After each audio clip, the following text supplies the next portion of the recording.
Hello everyone, welcome back to my channel. आज हम लोग देखेंगे फ्रांस वीज़ा कैसे प्रोसेस करते हैं।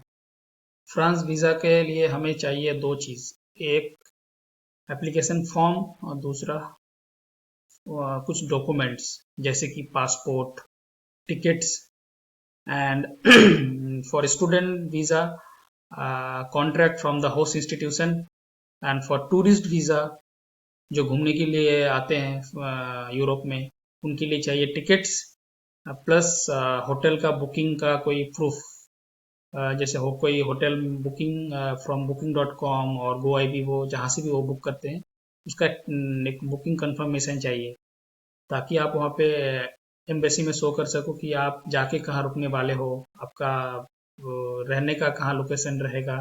Those things you need before applying visa application. तो आज हम लोग देखेंगे स्टूडेंट के लिए कैसे करते हैं। मोस्टली क्योंकि मैं खुद एक एम्प्लॉय हूँ, बट स्टूडेंट और एम्प्लॉय के लिए सिमिलर प्रोसेस होता है। कुछ डिफरेंस है जो मैं यहाँ पे दिखाऊंगा। सबसे पहले आपको जाना है फ्रांस वीज़ा एप्लीकेशन इस वेबसाइट पे। फिर यहाँ से आपको ये ऑनलाइन फ्रांस वीज़ा वाला ये ऑप्शन में आपको क्लिक करना है।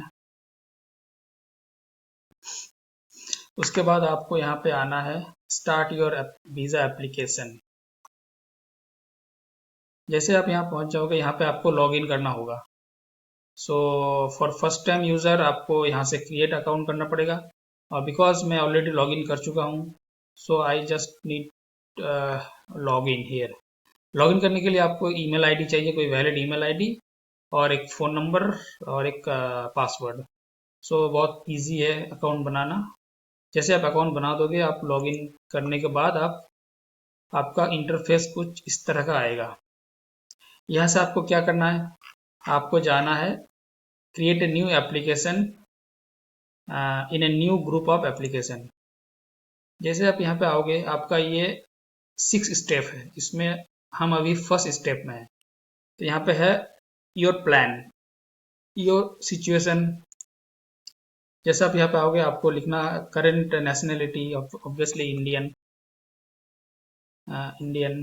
देन आपको जाना है यहाँ से नीचे, do you join to travel with family member, आपका कोई फैमिली हो तो ठीक है, नहीं तो नो करना है। Then your stay. जैसे मैंने पहले ही बोला था, आपको कहाँ रुकना है उसके लिए आपको पहले एक प्रूफ चाहिए होगा। सो प्लेस ऑफ सबमिशन, ये भी इंडियन ही होगा, इंडिया। उसके बाद आपको सिटी ऑफ सबमिशन एप्लीकेशन, आप इंडिया में कहाँ से हो, सपोज मैं कोलकाता से हूँ, सो कोलकाता। वीज़ा टाइप, यहाँ पे बहुत इंपॉर्टेंट चीज़ है। आपको अगर टूरिस्ट वीज़ा पे जाना है तो आपको डिपेंड, आप कितने दिन के लिए जा रहे हैं, लेस देन इक्वल 90 डेज और ग्रेटर देन 90 और एयरपोर्ट ट्रांजिट, ये आपको नॉर्मली टूरिस्ट के लिए ये लेस देन 90 होगा। और अगर कोई स्टूडेंट है और कोई और परमिट पे जा रहा है तो उनके लिए लॉन्ग स्टे वीज़ा होगा, ग्रेटर देन 90 डेज। तो आज हम लोग क्योंकि स्टूडेंट वीज़ा और एम्प्लॉय वीज़ा के लिए देख रहे हैं, तो हम इसके लिए लॉन्ग स्टे वीज़ा करेंगे। और अगर आपको टूरिस्ट वीज़ा पे जाना है तो उसके लिए आपको शॉर्ट स्टे करना पड़ेगा, तो हम लॉन्ग पे करेंगे। Your main destination to stay France, your travel document India document, यहाँ पे आपको आ जाएगा ऑर्डिनरी पासपोर्ट, यहाँ पे आएगा ऑर्डिनरी पासपोर्ट। फिर आपका यहाँ पे पासपोर्ट नंबर जो भी होगा XYZ। फिर आपका डेट ऑफ इशू, पासपोर्ट का डेट ऑफ इशू, पासपोर्ट का expiry date and your plans. So आप क्यों जा रहे हैं फ्रांस, तो आप बिजनेस के लिए जा रहे हैं, फैमिली के लिए जा रहे हैं, स्टडी के लिए जा रहे हैं, स्टूडेंट वीज़ा, और आपको विजिटर के लिए जा रहे हो आप, तो नॉर्मली क्या करना है, जो लोग स्टूडेंट है, जैसे PhD करने जाते हैं लोग, तो उसके लिए स्टडी होगा। जैसे कोई एम्प्लॉय है, जैसे मेरे केस में मैं एम्प्लॉय हूँ, तो मेरे लिए आएगा passport talent, international talent, this one. अगर कोई PhD के लिए जा रहा होगा तो उसको स्टडी पे करना पड़ेगा। अच्छे से, ये बहुत इंपॉर्टेंट चीज़ है। मेन पर्पस ऑफ स्टे, यहाँ पे आपको स्टे का मेन पर्पस क्या होना चाहिए। जैसे मेरे केस में passport talent, scientist, researcher talent यहाँ पे करना पड़ेगा। और अगर आप स्टूडेंट हो, PhD वगैरह के लिए जा रहे हो, या कोई शॉर्ट टर्म इंटर्नशिप के लिए जा रहे हो, तो उसके लिए आपको क्या करना पड़ेगा, उसके लिए आपको जाना पड़ेगा क्वालिफाइड एम्प्लॉय टैलेंट। उसके लिए आपको यहाँ पे, अच्छा सॉरी, क्योंकि मैंने यहाँ पासपोर्ट टैलेंट कर दिया इसीलिए यही ऑप्शन आएगा। और अगर मैं यहाँ पे स्टूडेंट करूंगा तो यहाँ पे उस टाइप से यहाँ पे भी वो चेंज हो जाता है।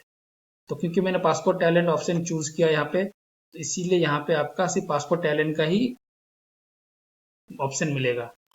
तो जैसे मेरे केस में हमारे केस में आएगा पासपोर्ट टैलेंट के लिए रिसर्चर टैलेंट, ठीक है। फिर आपको यहाँ पे सेव कर देना है। फिर उसके बाद आपको नेक्स्ट,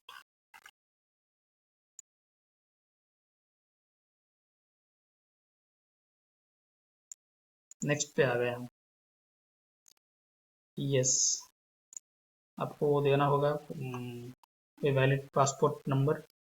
फिर उसके बाद आपका योर आइडेंटिटी, आपका डिटेल्स जैसे मेल, उसके बाद आप मैरिड या अनमैरिड, मैरिड, लास्ट नेम अगर आपके पास है। नाउ योर लास्ट नेम, यहाँ पे आपको याद रखना कि आपको लास्ट नेम डालना है। जैसे लोगों का कुछ किसी किसी का नाम होता है, जैसे मेरे केस में रिजाउल करीम, तो मेरा करीम आएगा लास्ट नेम, ठीक है। यहाँ पे ये कुछ नहीं होगा। फिर यहाँ पे आ जाएगा आपका फर्स्ट नेम, ये अपने आप एब्रीविएशन ले लेता है, इसके लिए हम कुछ कैपिटल और स्मॉल कुछ करने देते हैं, ये वेबसाइट से अपने आप सिलेक्ट हो जाता है। डेट ऑफ बर्थ जो भी होगा आपका, date of birth, place of birth, current country of territory of जो भी है, इंडिया जैसे यहाँ पे India, your nationality India, national identity number यहाँ पे ये कुछ नहीं होगा क्योंकि हमारे पास कोई नेशनल आइडेंटिटी नंबर होता नहीं है। नेशनलिटी एट बर्थ कोई अगर अलग हो तो नहीं, ये नॉर्मली ये भी इंडियन ही रहेगा। उसके बाद आपका personal address, state of your address, जब आप जहाँ पे आप रुके हुए उसका पूरा एड्रेस डालना पड़ेगा, टेलीफोन नंबर, ईमेल आईडी, यहाँ पे कोई वैलिड ईमेल आईडी होना चाहिए। इस ईमेल आईडी में आपका पूरा कम्युनिकेशन होता है, जो भी आपका स्टेटस आएगा सब यहाँ पे आपको दिखेगा, ठीक है। फिर details of your identity, do you live in a country other than, no, your family, do you join, अगर आपको कोई फ्रांस में अगर आपको ज्वाइन करना है तो yes, otherwise no. Do you have any family members who live in France, अगर कोई है तो यस, नहीं तो नो। योर जॉब, करंटली आप क्या कर रहे हो, यहाँ पे आपको देना करंटली आप क्या कर रहे हो। तो इन जो भी मतलब काम करते हैं, जो बैंकर है या फिर आर्टिस्ट है, मोस्टली यहाँ पे जैसे नो प्रोफेशन या पॉलिटिशियन जो भी आपको हो, टीचर, अनएम्प्लॉयड, सपोज अनएम्प्लॉयड कर दिया मैंने, ओके। देन हम, ठीक है। अब नेक्स्ट आ गया थर्ड स्टेप। थर्ड स्टेप में आपको यहाँ पे देखना है, have you previously resided for more than 3 months in in France, obviously no होगा। फिर आ जाएंगे हम नेक्स्ट पे। उसके बाद डिटेल्स ऑफ योर स्टे, हाँ अब आपको कहाँ रुकना है जाके फ्रांस में, इसका डिटेल्स देना है। तो यहाँ पे आप कब प्लान कर रहे हैं फ्रांस जाने का, सपोज मैं प्लान कर रहा हूँ जून 2024, ठीक है। Number of months you want to stay, between 3 to 6 months, okay. You are planning of staying, passport talent अपने आप, अगर आप टूरिस्ट हो गए तो यहाँ पे टूरिस्ट आ जाएगा, जैसे मेरा पासपोर्ट टैलेंट था तो यहाँ पे पासपोर्ट टैलेंट आ गया। Will you be travelling with your family members, no, कोई फैमिली मेंबर नहीं है तो फाइन, नेक्स्ट। अब यहाँ पे आपको योर कॉन्टैक्ट्स, योर कॉन्टैक्ट्स मतलब फ्रांस में आप कहाँ पे रुकने वाले हो उसका पूरा कॉन्टैक्ट देना है। तो होस्ट पर्सन और ऑर्गेनाइजेशन, आप अगर घूमने जा रहे हो तो आपका होटल का एड्रेस होगा, अगर आप इंस्टीट्यूट या फिर कोई स्टूडेंट है तो उसके लिए होगा कंपनी या ऑर्गेनाइजेशन, और अगर आप घूमने जा रहे हो तो माई होटल। अगर कोई दोस्त है आपका, कोई फैमिली मेम्बर है तो उसके लिए फैमिली मेम्बर का डिटेल्स। सो ठीक है, तो हम करेंगे यहाँ पे होस्ट इंस्टीट्यूट, इंस्टीट्यूट का name of the organisation, address, post code, पूरा इंस्टीट्यूट का डिटेल्स, इंस्टीट्यूट का phone number, email ID, okay. फिर उसके बाद कांटेक्ट पर्सन अगर कोई हो तो ठीक है, अगर नहीं हो तो फिर यहाँ पे कोई ज़रूरत नहीं होगा।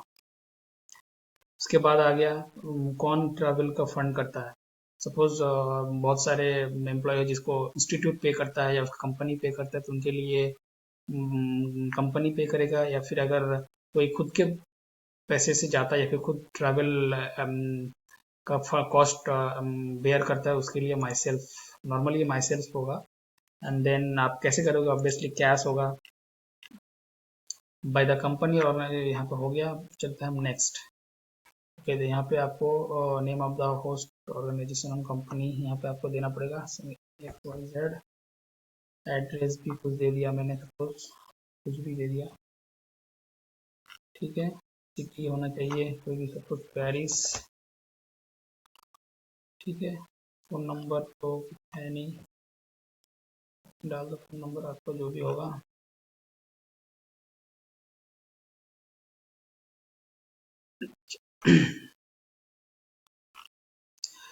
यहाँ पे आपको last name of contact person देना है, तो जो भी आप कॉन्टैक्ट होगा, जो भी अगर आपका इंस्टीट्यूट कर रहा है तो उसको आपका गाइड का डिटेल्स देना पड़ेगा, होटल का देना पड़ेगा, तो होटल का जो भी मतलब आपका प्रूफ, होटल बुकिंग के टाइम आपको एक वो मिलेगा प्रूफ, वहाँ पे आपको पूरा डिटेल्स रहेगा। मैंने डाल दिया यहाँ पे, एड्रेस दे दिया, पेरिस, फोन नंबर, ठीक है। फिर उसके बाद हम चलते हैं नेक्स्ट।